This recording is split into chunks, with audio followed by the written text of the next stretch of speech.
আসসালামু আলাইকুম friends, welcome back to my channel. তো আজ আমি বানাবো সুজির ভাপা পিঠা খুবই সহজভাবে, আর খেতে ভীষণ মজা হয় ছোট থেকে বড় সকলের জন্যই।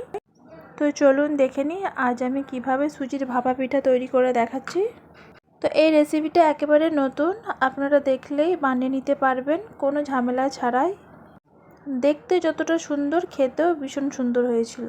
তো প্রথমে এখানে আমি নিয়ে নিচ্ছি একটা বাটির মধ্যে 1 কাপ মতো টক দই, আর সাথে দিয়ে দেব 2 চা চামচ মতো চিনি, আর এখানে দিয়ে দিলাম টেস্ট মতো লবণ।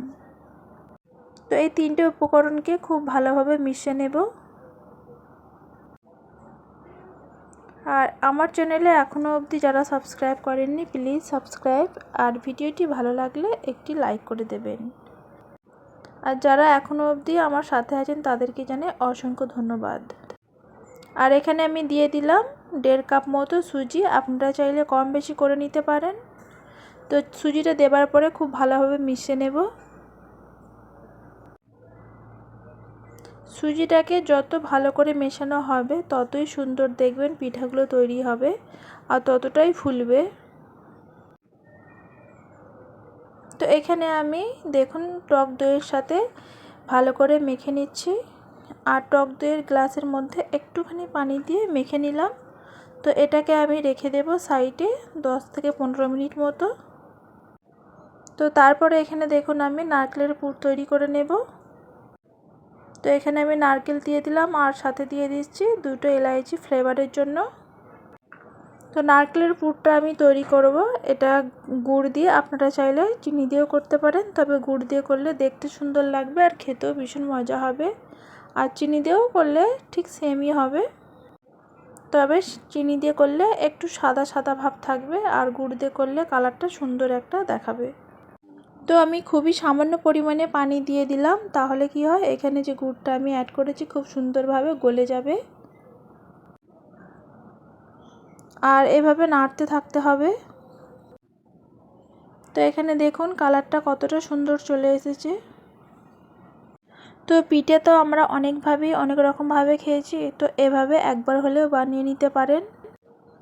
একেবারে নতুন ধরনের একটি পিঠা আপনাদের সাথে শেয়ার করলাম, আপনারা চাইলে এটা একবার হলেও ট্রাই করতে পারেন। তো এখানে দেখুন নারকেলের পুরটা তৈরি হয়ে গেছে, তারপরে ফিরে আসলাম। তো এখানে সুজিটা খুব সুন্দরভাবে সেট হয়ে গেছে, আর খুব সুন্দরভাবে দেখুন ফুলে গেছে। তো সুজিটাকে যতটা ভালো করে মিশাবেন ততই কিন্তু সুন্দরভাবে ফুলে উঠবে আর সফট হবে। তো আমি অল্প পরিমাণে পানি দিয়ে আরও কিছু সময় নিয়ে ভালো করে মিশিয়ে নেব। আর এখানে আমি দিয়ে দিলাম 1/2 চা চামচ মতো বেকিং পাউডার। তো এখানে বেকিং পাউডার দিলেই হবে। তো বেকিং পাউডার দেওয়ার পরে দেখুন খুব ভালোভাবে মিশিয়ে নিচ্ছি, আর পাউডারটা দেওয়ার সাথে সাথেই দেখবেন সুজিটা অনেকটা হালকা হয়ে যাবে। আর দেখেন এর ঘনত্বটা ঠিক এভাবে আমি রেখেছি। তো এখানে আমি একটা গ্লাস নিয়ে এবার সুজির মিশ্রণটি ঢেলে নিচ্ছি, আর গ্লাসের মধ্যে চাইলে হালকা তেল মাখিয়ে নেবেন, তাহলে কি হয়, এতে করে সুজির ভাপা কেকটা খুব সুন্দর দেখবেন ছেড়ে যাবে। তো এখানে আমি দেখুন 2টো গ্লাসের মধ্যে ঢেলে নিয়েছি।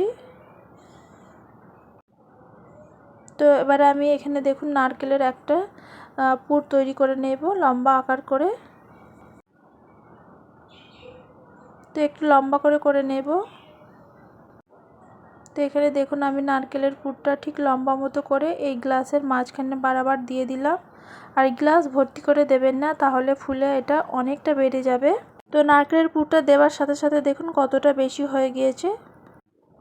তো আমি এখানে প্রেসার কুকারে এই কেকটি তৈরি করব, আর যেহেতু ওটা অল্প ছিল বলে আমি একটা কাপের মধ্যে ঢেলে নিয়েছি।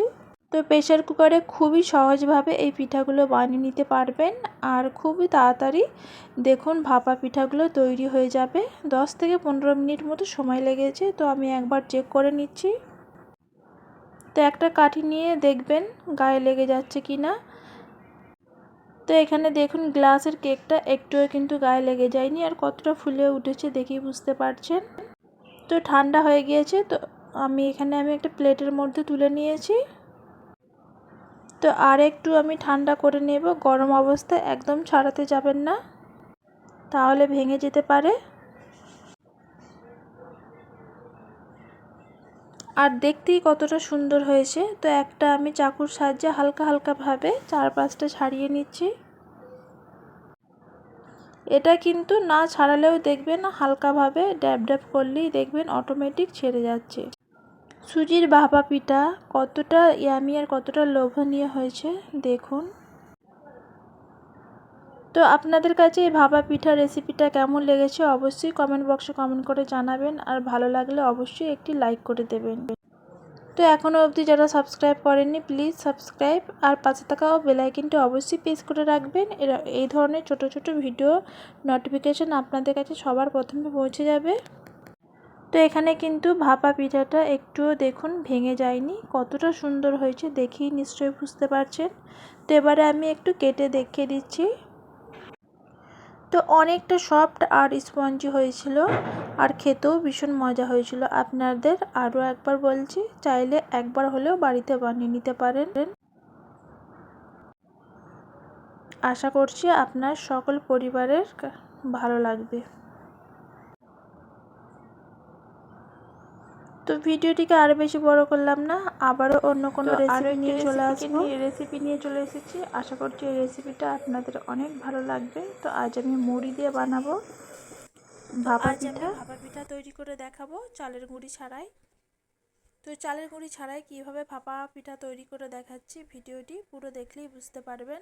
তো চলুন দেখে নিই আজ আমি কিভাবে এই ভাপা পিঠাটা তৈরি করে দেখাচ্ছি। তো প্রথমে এখানে আমি নিয়েছি মুড়ি। তো মুড়ি দিয়ে আজ আমি ভাপা পিঠা তৈরি করে দেখাবো। তো এখানে 2 বাটি মতো মুড়ি নিয়েছি। তো আপনারা যে কোনো মুড়ি নিতে পারেন। তো অনেক সময় দেখা যায় বাড়িতে কিছু মুড়ি থাকে যেগুলো হয়তো নরম হয়ে যায়, সেই মুড়ি দিয়েও আপনারা এই রেসিপিটাও তৈরি করতে পারেন। তো এখানে আমি 1 গ্লাস মতো পানি দিয়ে মুড়িটাকে ভালো করে ধুয়ে নেব। তো পানির সাথে মুড়িটাকে খুব ভালো করে একটু ভিজিয়ে নিচ্ছি। তো মুড়িটাকে আমি এভাবে ধুয়ে নিচ্ছি। ধুয়ে নেবার পরে একটি মিক্সার জার নেব, নিয়ে ভালো করে পেস্ট তৈরি করে নেব। মুড়িটা আপনারা মিক্সার জার ছাড়াও এমনিতেও করে নিতে পারেন শিলবাটায়। তো এখানে আমি দেখুন একটা মিক্সার জারের মধ্যে মুড়িটাকে ঢেলে নিচ্ছি আর পানিটা দিচ্ছি না। তো তারপরে এখানে আমি অল্প পানি দিয়ে মুড়িটার একটি পেস্ট তৈরি করে নেব। তো এখানে দেখুন মুড়িটা খুব সুন্দরভাবে পেস্ট তৈরি করে নিয়েছি। মুড়িটা চেষ্টা করবেন খুব বেশি পানি না দিয়ে। তো খুব বেশি পানি দিলে দেখবেন মুড়ির ব্যাটারটা একটু নরম হয়ে যাবে। তো এখানে আমি দিয়ে দিলাম 1 কাপ মতো টক দই। তো টক দইটা দেওয়ার পরে খুব ভালো করে মিশিয়ে নিতে হবে। টক দইয়ের মধ্যে দেখুন দলা দলা পেকে আছে, এটা না থাকা অবধি। তো এখানে আমি দেখুন মুড়ির সাথে টক দইটাকে খুব ভালো করে মিশিয়ে নিয়েছি। আর তারপরে এখানে আমি দিয়ে দিলাম 2 থেকে 3 চা চামচ মতো সুজি। তো সুজিটা দেওয়ার পরে খুব ভালো করে মিশিয়ে নেব। তো সুজিটা দেওয়ার পরে এখানে দেখুন ব্যাটারটা একটু টাইট মতো হয়ে আছে। তো তারপরে আমি এখানে দিয়ে দেব অল্প পরিমাণে লবণ। আপনারা চাইলে এখানে 1 থেকে 2 চা চামচ মতো চিনিও অ্যাড করতে পারেন। তো লবণটা দেওয়ার পরে খুব ভালো করে আমি মিশিয়ে নিচ্ছি। তো এই সুজিটাকে যত বেশি দেখবেন মুড়ির সাথে মেশানো হবে ততই দেখবেন পিঠাগুলো ফুলা হবে। তো এটা আমি 10 মিনিটের জন্য ঢাকা দিয়ে রেখে দিলাম। তারপরে স্টেপে চলে আসলাম। তো এখানে আমি নারকেলের পুরটা তৈরি করে নেব। তো নারকেলের পুরটা তৈরি করার জন্য এখানে আমি হাফ বাটি মতো গুড় নিয়েছি। আপনারা মিষ্টিটা আপনাদের পছন্দ মতো দিয়ে নেবেন। আর অল্প পরিমাণে পানি দিয়ে গুড়টাকে খুব ভালো করে গলিয়ে নিচ্ছি। তো তারপরে এখানে আমি কুড়ানো নারকেলটা দিয়ে দিলাম। তো নারকেলটা দেওয়ার পরে এখানে আমি দেখুন খুব ভালো করে মিশিয়ে নিচ্ছি। আর এই পুরটা খুব বেশি সময় লাগে না, অল্প সময়ের মধ্যে আপনারা চাইলে এভাবে তৈরি করে রেখে দিতে পারেন। তো এখানে দেখুন নাড়তে নাড়তে খুব সুন্দরভাবে গুড় আর নারকেলটা মিশে গেছে একসাথে। তো আর 2 থেকে 3 মিনিট মতো জাল করে নেব। তো এখানে দেখুন নারকেলের পুরটা তৈরি হয়ে গেছে। তো এবার আমি নামিয়ে নেব।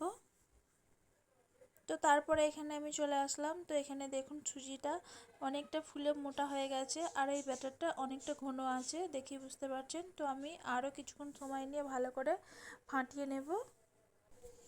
তো এই ব্যাটারটা একটু মোটা আছে, সেই জন্য এখানে 2 থেকে 3 চা চামচ মতো পানি দিয়ে খুব ভালো করে মিশিয়ে নেব। তো এই ব্যাটারটা খুব বেশি পাতলা করব না, একটু মোটা মোটা মতোই রাখবো। আর এখানে আমি দিয়ে দিচ্ছি 1 চা চামচ মতো বেকিং পাউডার। তো বেকিং পাউডার দেওয়ার পরে খুব ভালো করে মিশিয়ে নেব। তো ব্যাটারটা খুব বেশি পাতলা করবেন না, একটু ঘন মতো রাখতে হবে। তো এগুলো আমি বাটিতে ভাপা পিঠা তৈরি করে নেব। তো এখানে আমি বাটি নিয়েছি 3টে। তো প্রথমে দেখুন বাটির মধ্যে দিয়ে দিলাম 2 চা চামচ মতো ব্যাটার, আপনারা চাইলে একটু কম করেও দিয়ে নিতে পারেন। তো এবারে আমি নারকেলের পুরটা দেখুন মাঝখানটা দিয়ে দেব। তো একটু চ্যাপটা করে নিয়ে দিচ্ছি। তারপরেও আমি দিয়ে দেব ওপরে ব্যাটারটা। তো মুড়ি দিয়ে ভাপা পিঠা একবার হলেও ট্রাই করতে পারেন, একেবারে নতুনভাবে নতুন একটি রেসিপি। তো কড়াইয়ের মধ্যে বেশ কিছুটা পানি দিয়ে আগে থেকে গরম বসিয়ে দিয়েছিলাম। তো এখানে আমি এই বাটি দুটো বসিয়ে দিচ্ছি। তো এই ভাপা পিঠাটা তৈরি করতে 10 থেকে 15 মিনিট মতো সময় লাগবে। তো 15 মিনিট পরে আমি চলে এসেছি। এখানে দেখুন ভাপা পিঠাগুলো ঠান্ডা হয়ে গিয়েছে। তারপরে আমি একটি প্লেটের মধ্যে তুলে নেব। তো ঠান্ডা হয়ে গেছে, এবারে আমি দেখুন এই পিঠাগুলো তুলে নেব। তো একটা চামচি পেছন দিকটা করে আমি ছাড়িয়ে নিচ্ছি। তো মুড়ির ভাপা পিঠাগুলো অনেকটা নরম হয়েছিল, আপনারা দেখলেই বুঝতে পারবেন। আর কতটা সুন্দর দেখুন বাটি থেকে ছেড়ে যাচ্ছে। পিঠাগুলো অনেক নরম হয়েছে। তো আমি দেখুন একটু দেখিয়ে দিচ্ছি, আর দেখেই বুঝতে পারছেন কতটা সুন্দর হয়েছে। তো এখন অবধি আমার যারা সাথে আছেন তাদেরকে জানাই অসংখ্য ধন্যবাদ। আর এই ভিডিওটি যদি আপনাদের কাছে একটুও ভালো লেগে থাকে প্লিজ সাবস্ক্রাইব আর লাইক করে একটি দেবেন। আর সাবস্ক্রাইব করলে পাশের বেল আইকনটি অবশ্যই ক্লিক করবেন, এতে করে আমার ভিডিওর ছোট ছোট নোটিফিকেশান সবার প্রথমে আপনাদের কাছে পৌঁছে যাবে।